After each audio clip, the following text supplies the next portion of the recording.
Welcome to the bird media. నేను మీ పవన్ కృష్ణమూర్తి. అందరూ ఒకసారి చేతుల పైకెత్తి గోవింద గోవింద అని గోవింద నామస్మరణ చేయండి. ప్రజలందరూ కూడా ఎందుకు మాట చెప్పాలంటే ఎన్నిసార్లు చెప్తున్నా ఏమున్నా కానీ ప్రతిరోజు ఏదో ఒక చోట రియల్ ఎస్టేట్ మోసానికి ప్రజలు బలైపోతున్నారు. ఇంకొక రియల్ ఎస్టేట్ వెంచర్ కంపెనీ కూడా బోర్డు తిప్పేసింది. బోర్డు తిప్పేసిన తర్వాత దానికి సంబంధించినటువంటి ఎండీని అరెస్ట్ చేశారు. ఎండీ శ్రీకాంత్ని అరెస్ట్ చేశారు. సో ప్రీ లాంచ్ ఆఫర్ల పేరుతో భారీ మోసం జరిగింది. కోట్ల రూపాయలు వసూలు చేసి బోర్డు తిప్పేసింది Krithika infra developers company. Krithika infra developers company MD శ్రీకాంత్ని పోలీసులు అరెస్ట్ చేశారు.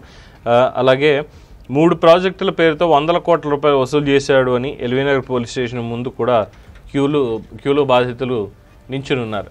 మళ్ళీ ఒకసారి అందరూ గోవిందా గోవింద అనుకోండి. ఎందుకంటే సుప్రీంకోర్టు మార్గదర్శకాలు ఉన్నాయి. ఇందులో ఏం చేయాలి ఏంటి అనేటువంటి దాని మీద కూడా సుప్రీం 3 నెలల్లోనే క్లియర్ చేయాలని ఇచ్చింది. మన దగ్గర రెరా ఉంది. రెరా కాకుండా ఇచ్చేటువంటి మున్సిపల్ అధికారులు అప్రూవల్స్ ఇచ్చేటువంటి వాళ్ళు అందరూ ఉంటారు. ఇంతమంది ఉన్నా ఏం చేసినా ఏం చేయకపోయినప్పటికీ కూడా ఇలాంటి ప్రీ లాంచ్ ఆఫర్లు మాత్రం నడుస్తూనే ఉన్నాయి. ప్రజలు పిచ్చోళ్ళు అలాగ డబ్బులు కడుతున్నారు. ఇంకే ఉంది నమ్మకమైనటువంటిది అని చెప్పి కొంతమంది సెలబ్రిటీలు కూడా వీటికి ప్రకటనలు ఇస్తూ ఉంటారు. వీళ్ళ గురించి ఎండార్స్ చేసుకొని వీళ్ళే ఆ ప్రకటనలు తయారు చేయడం అని చేస్తూ ఉంటారు. అవి చూసి ప్రజలు కొంటారు. చివరికి మునిగిపోయేది కూడా ఇక్కడ ప్రజలే తప్ప ఇంకొకళ్ళు కానే కాదు.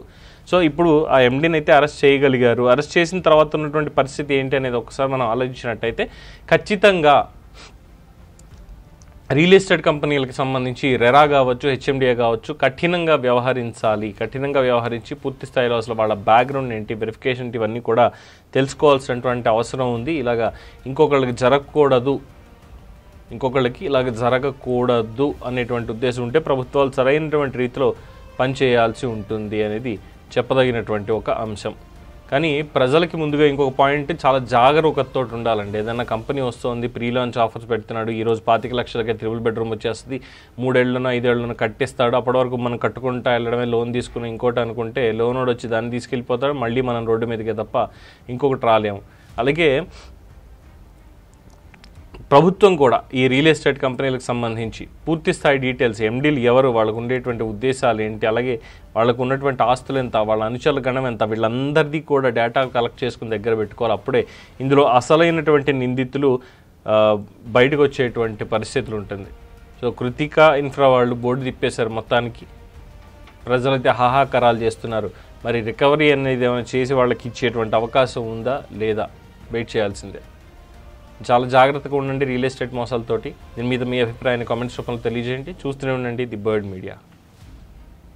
ఈ వీడియో కనుక మీకు నచ్చినట్టయితే లైక్ చేయండి, షేర్ చేయండి, సబ్స్క్రైబ్ చేయండి. అలాగే పక్కనే ఉన్న బెల్ ఐకాన్ని క్లిక్ చేయండి.